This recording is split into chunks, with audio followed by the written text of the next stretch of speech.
Get ready to unlock the power of your new Tomahawk Rammer.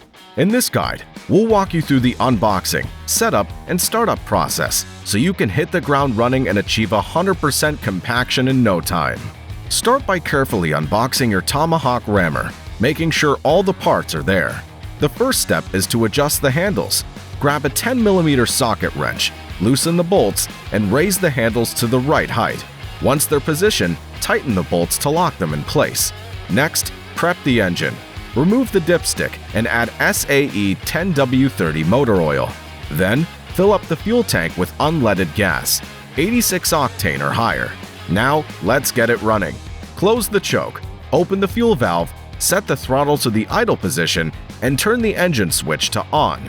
Give the recoil starter a pull, and once it fires up, open the choke slowly for smooth operation. Your Tomahawk Rammer is all set to go and ready to help you achieve impressive compaction results. When operating the rammer, use both hands for control and move in long parallel passes, overlapping each pass by 3 to 4 inches to ensure even compaction without missing any spots or overworking the soil. And for more tips and tricks on how to get the most out of your equipment, don't forget to hit that subscribe button.